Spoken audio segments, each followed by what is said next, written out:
Welcome to the Grow Podcast. I'm Pastor Mike with New Hope Network. We're here to help you take your next step in your relationship with Jesus. I'm so glad you're with us today.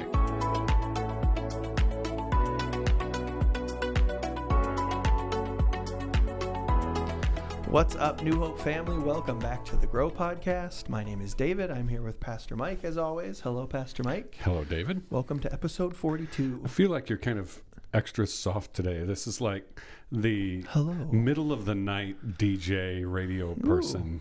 This is the middle of the night David voice. I'm hoping for a career opportunity to come from this. So I'm hoping some radio stations are listening. I would like the 2 a.m. to 4 a.m. segment prime for overnight truckers. It's got to be the voice that, both. It can both put someone to sleep or keep the trucker awake. So it's a sweet feel like spot you wouldn't in there. want, if you're listening to the radio at 2 a.m., no one listens to the radio. You don't want jarring morning show hosts, though. Well, if you're trying to stay awake. Yeah, I suppose. I feel like if I'm driving at 2 a.m. a semi down the freeway, I'd rather listen to, hey, what's up, everybody?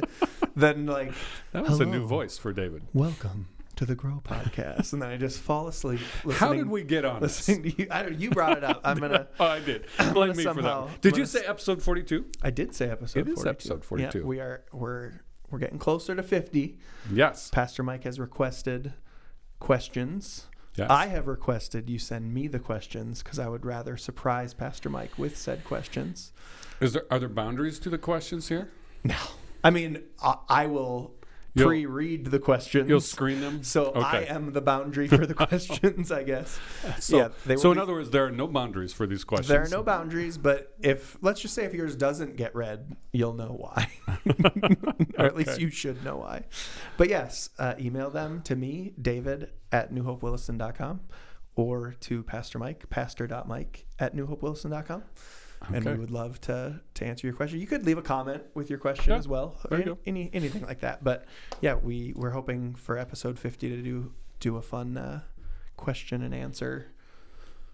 Stump the pastor. The goal is stump the pastor. Yeah, that's going to be the goal. I'm going to just research a bunch of Aramaic words. No. These are not questions from you. These are questions from other people. This email comes from Steve. David with an Steverson. I. Yeah, David with an I, for sure, with an I.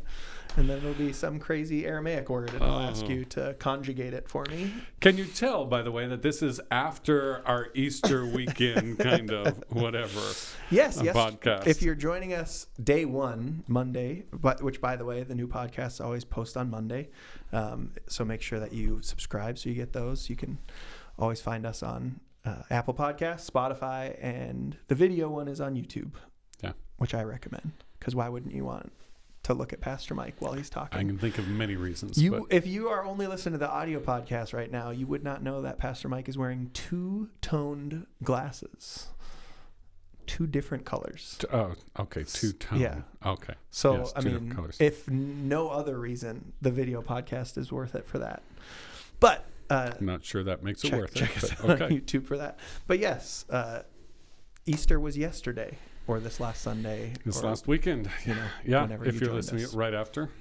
And so we normally dive a little bit deeper into your message. And so today is after Easter. So what are we going to talk about today, After Pastor Mike? Easter, well, we had a moment at the end of all of the Easter services across our campuses, New Hope Tago, New Hope Williston, New Hope here, where we gave an invitation. And you guys put this together, this incredible video of things, but an invitation to invite Jesus to begin to restore the broken places in our lives, whether it's first time coming home to Jesus or coming back after running away from Jesus, or for a lot of people who've been followers of Jesus for a long time, there are still places that the Holy Spirit will kind of put his finger on and say, you know what, it's time for us to deal with this broken thing in your life. And so it was really kind of a moment of surrender for us. So what I thought, if it's okay with you, David, host. No, actually, I have my it's own not thoughts okay. You have your own thoughts. Well, sometimes you do. That's true. Sometimes you bring questions. But I thought we would talk about what does it look like after saying yes to Jesus, because saying yes to Jesus and saying, yes, I want you to restore me, is just like opening the door to the house. Yeah. You need to step through the door and live in the house. I just made up that word picture on the spot. Wow. How's that? That's why you're a professional.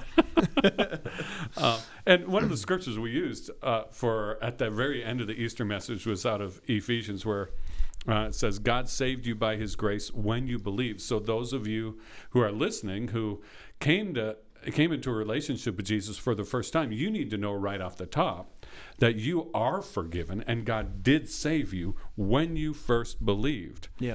And you can't take credit for this, Paul says in the same verse. It's a gift from God. Salvation is not a reward for the good things we've done, so none of us can boast. And then we talked about this with the piece of pottery. We are God's masterpiece. And he has created us anew in Christ Jesus. And here's how this part ends. So we can do the good things he planned for us long ago. In other words, he wants to restore you. And we use this beautiful word picture that I stumbled across in my research of Japanese tradition of restoring pottery with pure gold, where the restored is worth far more than the original. If that isn't a picture of what Easter is, I don't know what is. So I thought we would talk about what does it look like now that I've said yes, this is the beginning of a journey. And what our next step, since on the Grow podcast we say, what is it we say? Are you wanting me to say? Sure. Growth always starts with the next step. We do always say that. That was the quiz for us for today. You passed. You passed. Yes. You get a gold star. Okay. That's on camera, so everybody is going to hold you accountable. You have to give me a real gold star. Yeah. I didn't say real gold. I said I just gold mean star. a tangible Yeah. one, Oh, okay. even if it's We'll just a find sticker. All right. Pastor Andrea probably has a few hanging around. So let's talk about restoration. Let's do it.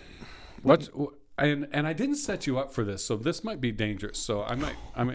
But when we talk about restoration, what's the next step? Are there questions that pop into your head first? And I honestly did not set him up for this. This is not in notes anywhere. So he may be giving me a blank stare here real quick, which is why I'm rambling for a moment. I'm very good at giving you blank stares. There's no question. Yeah. Just in general about restoration. Yeah. Oh man. See, this is why you should prep me, Pastor Mike. I know. I should certainly not should quick prep off you. the top of my head. Should I talk for a minute? Give you a minute. It's always a good idea. Well, I think one of the first questions that I asked, when I first kind of heard this, because I grew up in churches. Okay, it needs to be restored. What needs to be restored? Am I really that messed up? What needs to be restored? And the Bible talks about 4 things in particular about our nature. And we're actually in our next series, we're going to talk about, I think it's the second week, we're going to talk about our sinful nature, and we're going to get a little theological on our weekend teaching and go into some deep things. But we have this nature that's been passed on to us that needs fixing. Our thinking. Romans chapter 12 talks about as we offer ourselves to Jesus as a living sacrifice, we need to choose not to conform to the world's pattern of thinking, but to let our thinking be renewed. And the phrase there and the verb tense is ongoing renewing. So it's not like, boom, you're changed, you're restored. Our thinking needs some new training. And in fact, Paul talks about in Philippians 4. Now begin to train your mind to think about these things. Our relationships need to be restored. Habits and choices, because our life is not headed in the direction of our major decisions. And we always think about that. Our life is always headed in the direction of our thoughts. What are our thoughts, and what are the small choices we make every day? Those are if I were to know what those 2 things were in your life, I could tell you where your life was headed, far more than big, what's my life purpose kind of decisions. So nature, thinking, relationships, habits, choices, that's needs to be restored. And like kintsugi, this Japanese pottery thing, it can be painstaking, and it takes some patience. Yeah. Well, we kind of want God to go, boom, you're restored. That's what thinking about your question to me about I think how long is it going to take would be one of the first ones that comes to mind. Because I'm the type of person where, okay, there's a problem, like I just want to fix it. Yeah. Like, let's get it over with. Let's deal with it immediately. Get it over with because I want to be past it. So how long is my restoration going to take? Because I would like to be done with it. And here's the answer none of us want. It depends. It depends. I mean, as long as we are here on this earth, Yeah. the restoration process is continuing in all of us. Mm. Because even if the work of some of the things that have been broken is restored, we live in a broken world that is constantly throwing stuff at us Mm-hmm. to continue to break us. Mm. John Eldredge, who's an author that I talk about frequently on the Grow podcast, teaches in a book on prayer. I think it's called Moving Mountains. I've taken our elder team through it. We've taken our Williston campus team through it. But he talks about every day, one of our key prayers, not out of fear, but just out of reality that we live in a world that's constantly throwing stuff at us to break us, is ask the Lord what needs to be restored in me today. And I come to you to restore me today, because it feels like there's always something being thrown at us to break us. Another author said, the sad thing is there's none of us that will get out of a single day in this world typically without some kind of crack happening in us, just because it happens in a sin broken world. What if I look at those around me and I think, I'm not that broken. I'm not, I'm better than that guy over there and that gal over there, and I'm doing okay. I feel like, I do a lot of good. Do I really need to be restored? Yeah, and the answer is yes. Yeah, because sin is sin, and like I said, we're going to talk about this more in a couple weeks. In fact, this is a great place for us to do a quick commercial. If you're listening to this the week of release, we're beginning this next weekend at New Hope a series called Jesus Never Said That. And every week we're looking at a phrase that not everybody, a lot of people assume Jesus has said, or maybe Jesus said it, but we assume that it means something different than what it said, and it does damage. In the first 2 weeks, first week we're talking about judgment. You can't judge me, and about us, how we often compare ourselves, saying, well, they're more broken than me. Second week, we're talking about sin and asking the question, are some sins worse than others? And a little bit of a spoiler alert there. The answer isn't going to be what you want. It's really disappointing. But one of the things we do talk about is some sin does do more damage than others. Doesn't separate us more from God. All sin separates us from God. But some sin does damage and causes more cracks relationally, physically even, and takes more restoration. So the great news is I've read the end of the book of Revelation. It talks about when Jesus comes back, and we think about heaven and about all of that, but really what the Bible promises us is when he comes back, all things will be made new. And the actual word there is everything will be restored. And the restored will be far better than the original was before Adam and Eve messed us up. And that includes you and me. Doesn't mean that we will stop growing. Yeah. But what's broken will be repaired and will continue to grow. Why when I say yes to Jesus, whether maybe someone is joining us for the first time and they just said yes to Jesus this last weekend, or they said a long time ago, why isn't that, why doesn't my restoration just happen when I'm broken, I accept you, why am I not just done? Why am I not restored? And man, I wish I knew the complete answer to that question. I mean, there's part of that.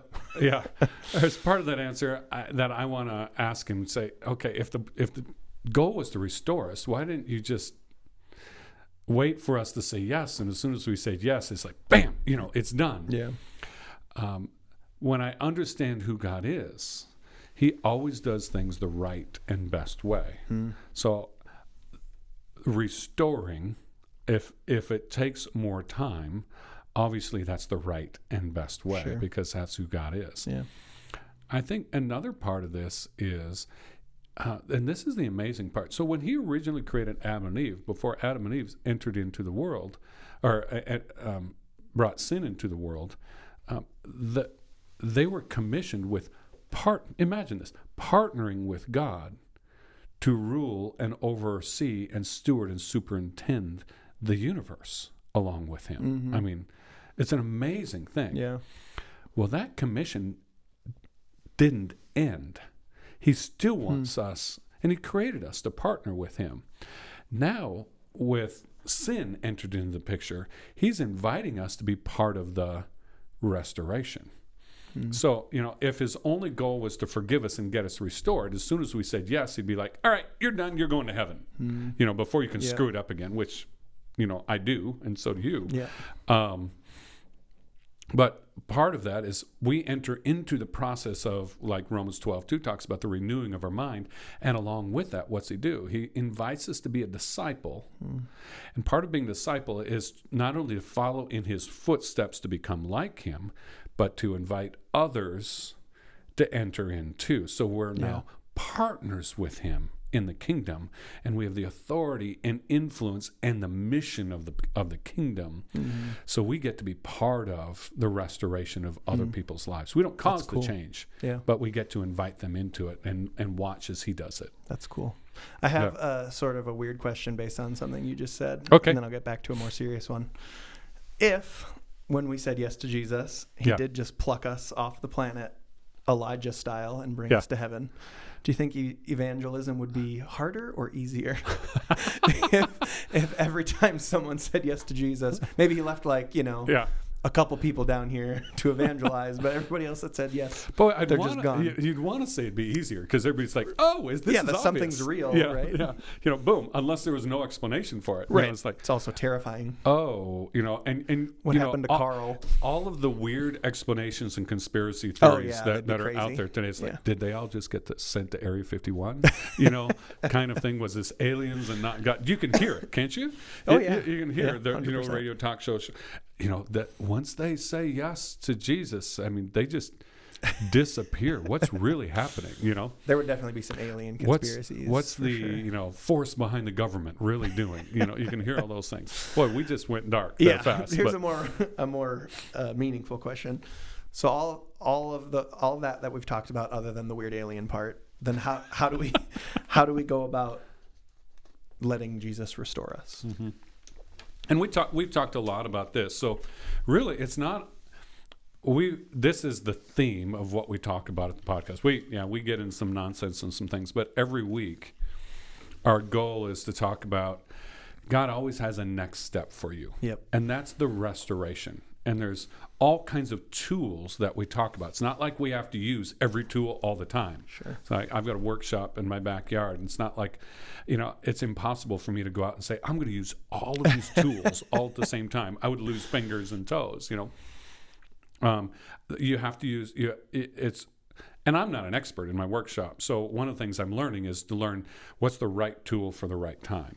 And I think that's true for us is, again, we're in partnership. He wants to restore us, but he wants to partner with us in the restoration process. So he wants to teach us the tools. And there's some basics we should always use. Mm-hmm. We talk about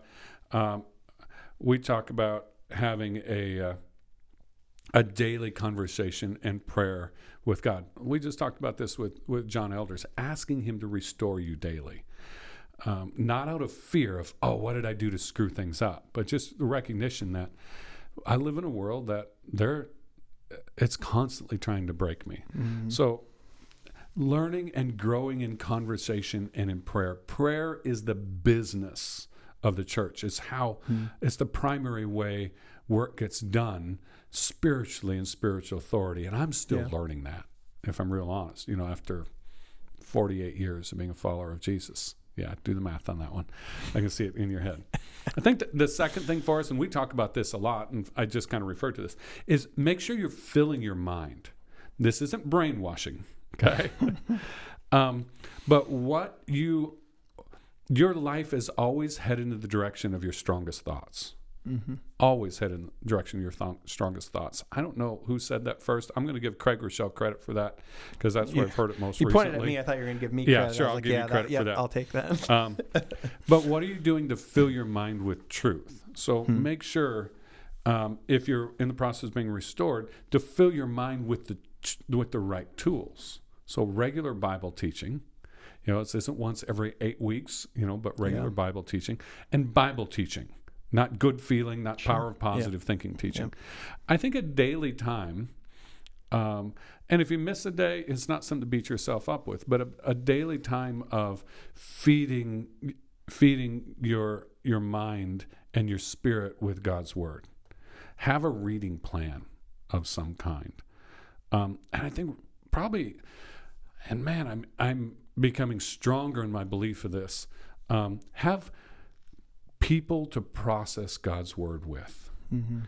Because when I'm left by myself, I can sometimes come to weird conclusions. Yeah. I need other people to process this off of. It's like sitting under Bible teachers. I can tell the difference between people who teach the Bible and they think they're the only authority, and they don't actually refer and learn from other scholars and or say, hey, what do you think? You know, it's one of the things we do often around here at New Hope is one of us will discover something and we'll go, what do you think? Here's what I'm thinking. You know, we have those kinds of conversations. And I think the big thing that we really don't like is put it into practice. Isn't this what James says? Don't just be okay. Don't just merely listen to the word, Thank you. but do what it says. See, I even forget though. Sometimes you got it. Do what it says. Be doers of the word. Yeah. I just learned something new the other day. So in the Old Testament, one of the most repeated commands is love the Lord your God with all your heart, soul, mind, and strength. You know, hear the Lord your God is one. And it's this whole thing. In the Hebrew culture, it became known as the Shema. It's this daily prayer, reminding themselves of the Lord is one, love the Lord your God, you know, and all this. And that word Shema, and I would love it if there's Hebrew scholars out there, you know, check me on this. But I read something on this and then did a deep dive into this. Is actually the word for listen, but they don't have a word for listen like we do, like just hearing. The word Shema, listening and obeying, it's the same thing. And so I think for us in the restoration process, it's not only it's Shema. It's not only filling our minds, but making sure it's being put into practice. Yeah, that Shema of don't just hear it and go, oh, you know, I've filled a filing cabinet in my head. Right. That's not Shema. Shema is I've learned something that now needs to come out of my life. We can fall into that so easy, because I think I skipped that part. But doesn't James say, you know, don't just merely listen to the word and so deceive yourselves? Yeah. And that, you know, I think that's I know that's a deception I've fallen into before. I think we've even talked about that on the Grow podcast before, but like filling my head with knowledge is sometimes a distraction for me from actually living out my Christian faith, because I like to learn that way. I like to learn new things. And so I have multiple times in my life been deceived of, well, I'm crushing it lately in my relationship with God because I just read this new book and I studied this new thing and I listened to this, you know, great podcast. I'm like, I haven't lived out any of that stuff over the last however long. How did the Pharisees become the Pharisees? It's they listened and deceived themselves. Yeah. Because I know it, I must be living it out. And that's not restoration. That's actually poisoning the well and breaking ourselves even further. So bottom line, if you made a decision to invite Jesus to begin the restoration process, have a next step. And don't make it, I think, and we've talked about this a lot, like this huge, massive goal. Right. Choose one thing. One thing. And I'm not even, for our homework this week, I'm not even going to say, here's the specific thing, other than have a next step. It could be, I'm going to spend some time in prayer. Could be, I'm going to commit to time in Word every day. You know, could be, I'm going to pay attention to my thoughts this week. Go back and listen to some of our previous Grow podcasts, and there's a series of kinds of next steps, but have a next step. Yeah. And not just for those who just said yes to Jesus either. I mean, that, you know, obviously that's who you were referring to. We're all being restored. That's and we, you know, we say that a lot here at New Hope, but we believe that there's always a next step for all of us in our faith, whether we've been following Christ for 60 years or 60 minutes. You know, there's a next step for all of us. And so figuring out what that is and being proactive about it, not just being content where we're at, but wanting to continue to allow Jesus to restore us is important. So, that's great, Pastor Mike. Thank you. As always, I love doing the Grow podcast with you. I look forward to it every week. I know those of you joining us always look forward to it as well. Hopefully we've got some new people this week as well. So hopefully we'll get to see you guys again next week. Thank you again for joining us. Make sure you subscribe so you get notified when the new episodes go up. Make sure you send in some questions for Pastor Mike. The tougher the better, or the weirder the better. I'm going to stick with the weirder the better. Email them to me, David at newhopewilliston.com. That's DAVED at newhopewilliston.com. Well, my dad's probably listening, so he just heard you call my name weird. And he's going to be very upset. No, that's fine. I'll tell you that. I don't know where he came up with that, but that's weird. But. Or you can email them to Pastor Mike, pastor.mike at newhopewilliston.com as well, or leave them as a comment. We'll find them one way or the other. But we would love to have that for episode 50, which is coming up soon. So I hope all of you had an incredible Easter. Thank you again for joining us on the Grow podcast. And remember, as we've said a few times already, but growth always starts with the next step. And that's really what we were talking about today. So let's keep finding out that next step towards being restored. And hopefully we'll see you next week.